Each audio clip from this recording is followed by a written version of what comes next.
पाकिस्तान अभी एक बहुत बड़े इकोनॉमिक क्राइसिस में से गुज़र रहा है और उसमें हमारे पास जो मेन इश्यूज़ आ रहे हैं उनमें से एक ये चीज़ है कि हमारे पास बहुत कम फॉरेन रिज़र्व रह गया और हमें आईएमएफ की सख्त ज़रूरत है। एंड गिवन दो कि हमारे पास ऑलरेडी इंडस्ट्रीज़ लगी हुई हैं, एक बहुत बड़ी अनसर्टेनिटी की वजह से बहुत सारे बिजनेसेस आपके बंद हो रहे हैं। इवन दो हम लोग एक कम्युनिस्ट कंट्री नहीं है, ना हम इतने सोशलिस्ट कंट्री है, हमारी इकॉनमी मोस्टली फ्री मार्केट और ओपन मार्केट और ओपन डोर पॉलिसी के ऊपर बेस्ड है। उसके बावजूद पाकिस्तान ये सारे इश्यूज फेस कर रहा है।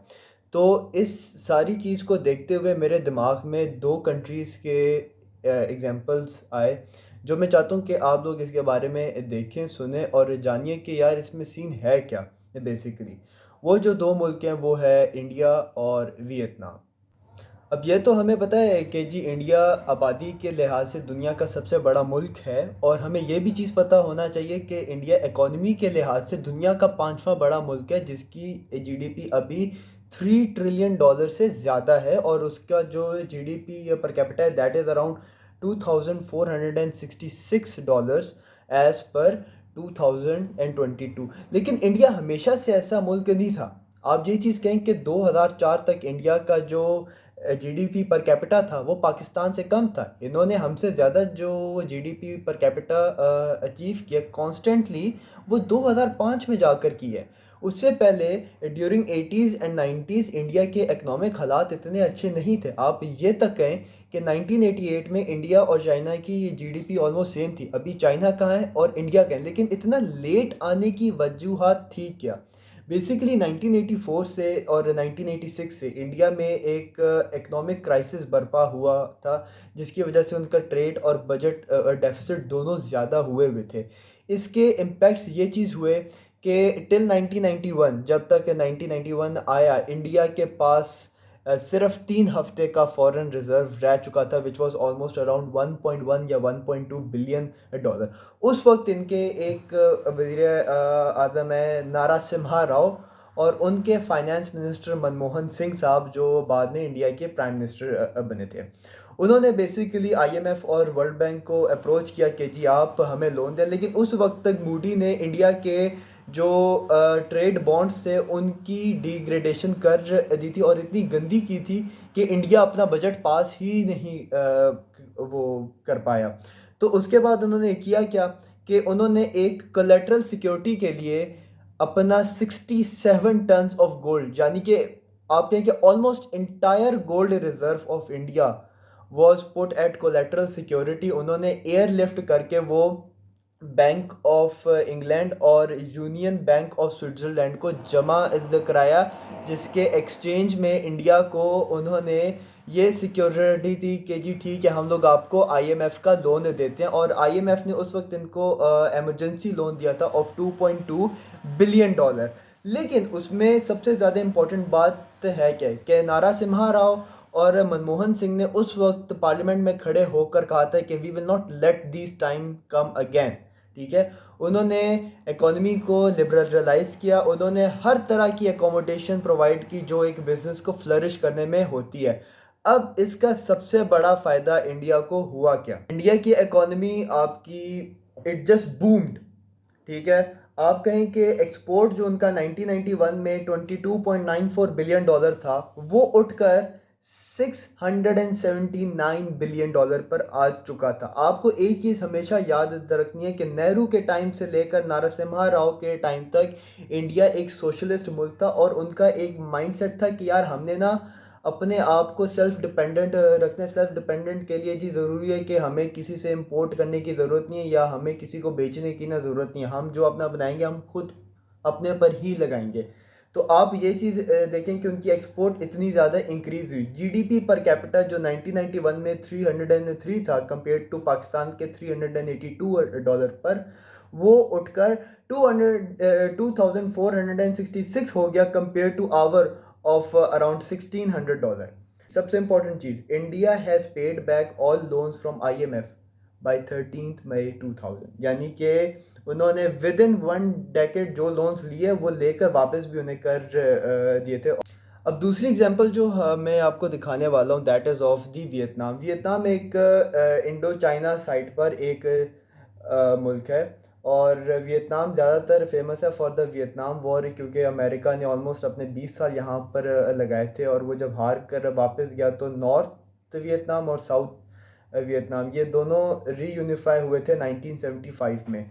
लेकिन जब ये रीयूनिफाई हुए थे तो जो जंगों की वजह से जो तबाही हुई थी, तो वहाँ पर एक्सट्रीम पॉवर्टी, एक्सट्रीम इन्फ्लेशन, उनके पास किसी किस्म के आप कहें कि इकोनॉमिक अच्छे हालात नहीं थे, और वो हैवीली बेस्ड थे चाइना और सोवियत यूनियन के ऊपर। लेकिन जब हालात बहुत ज़्यादा डिटेरिएट हो गए तो 1986 में इनका एक लीडर आया था, उसका नाम था वेन वान लिन। ठीक है। और वेन वान लिन ने बेसिकली एक पॉलिसी अपनाई थी जिसे कहते हैं जोएमी। जोएमी में बेसिकली ये था that they wanted to change the whole system of Vietnam, कि जी हम लोग जिस सूरत हाल में हैं अभी, दैट इज़ बिकॉज कि हमने पिछली पॉलिसीज़ को देखा नहीं है ठीक से। तो उसके बाद हुआ ये कि इन्होंने अपने आप को इन्होंने तीन मेन कदम इन्होंने उठाए। सबसे पहले इन्होंने कहा जी कि हम अपने आप को ओपन टू द वर्ल्ड करेंगे, ओपन डोर पॉलिसी हम लोग रखेंगे कि जिसने हमारे साथ ट्रेड वो करना है कर सकता है, जिसने हमारे यहाँ आकर कंपनी लगानी है लगा सकता है, जिसने जिस किस्म की कैपिटल इन्वेस्टमेंट उसने लगानी है वो आकर लगा दे यहाँ पर। ठीक है। उसके बाद जो दूसरा काम उन्होंने किया जी कि उन्होंने ईज ऑफ बिजनेस क्रिएट किया। उन्होंने डी रेगुलेशंस लाए। ठीक है। उन्होंने बिजनेसेस के लिए बड़े एक पुरसकून माहौल को बनाया। तीसरा काम जो उन्होंने सबसे इम्पोर्टेंटली किया था वो ये किया था कि बजाय कि सबसे पहले सड़कों को और इन चीज़ों को वो देखते, उन्होंने ह्यूमन डेवलपमेंट पर पैसा लगाया। उन्होंने लेबर्स अच्छे बनाए, उन्होंने हेल्थ फैसिलिटीज़ उन्होंने बनाई, उन्होंने अपने जो आप कहें कि जो अस्पताल थे उनको बेहतर किया था। ठीक है। अब इसकी बदौलत सारा कुछ हुआ कि इसकी बदौलत ये चीज़ हुआ कि 1991 में, मैं 1991 का इसीलिए लेता हूँ क्योंकि हम लोग यहाँ पर एक जनरल एग्जांपल उठा रहे हैं, इवन दो वियतनाम का जो पूरा सिस्टम था वो 1986 में शुरू हुआ था। 1991 में जीडीपी पर कैपिटा जो वियतनाम का था दैट वाज $140, लेकिन अभी 2021 में उनका जीडीपी पर कैपिटा $3,756 है, which is almost double two that of Pakistan. Export जो है इनकी, मज़े की बात जो देखने वाली है वो ये है कि एक्सपोर्ट इनकी 1991 में $2.97 बिलियन थी। उस वक्त पाकिस्तान की जो एक्सपोर्ट थी दैट वाज अराउंड $7.73 बिलियन। लेकिन बाय 2021 वियतनाम की export was around $341.58 billion compare to Pakistan का जस्ट $31.5 बिलियन। आप इसमें डिफरेंस देखें कि ये डिफरेंस कितना बन रहा है। ठीक है। और ये इसीलिए बन रहा है, इवन दो मैं इस पूरे टाइम में एक चीज़ बयान करना आपको भूल गया कि सिंस 1990s वियतनाम ने सिर्फ दो मरतबा आईएमएफ से लोन लिए हैं। एक इन्होंने लिया था 1994 में और एक लिया था 2001 में, उसके बाद इन्होंने लोन नहीं लिया। तो ये दोनों कंट्रीज हमारे सामने मौजूद हैं जिनके दोनों के हालात हमसे ज़्यादा ख़राब थे, और उन्होंने आईएमएफ का लोन उठाया और उन्होंने उस चीज़ पर अमल दरामद किया कि यार आइंदा के बाद हम लोग ये लोन नहीं उठाएंगे। क्यों? क्योंकि उन्होंने अपने ऊपर एक बहुत कॉम्पिटेंट फाइनेंस एडमिनिस्ट्रेशन उन्होंने रखी थी जिन्होंने इस पर प्रॉपर काम किया था। पाकिस्तान की छोटी सी आपको एग्जांपल यहाँ पर बता दूँ कि पाकिस्तान सिंस 1950s एक कैपिटलिस्टिक मोड पर चल रहा है। बीच में 70s में हमने शायद थोड़ा बहुत सोशलिज्म को टच किया था, लेकिन उसके अलावा वी हैव यूजली बीन आप कहें कि कैपिटलिस्टिक मोड के अंदर रहे हैं। कैपिटलिस्टिक मोड में रहने के बावजूद पाकिस्तान ने अब तक 22 मरतबा आईएमएफ से लोन उठाया है। उस 22 में से 11 मरतबा हमने पिछले सिर्फ 30 साल के अंदर हमने उठाए हैं।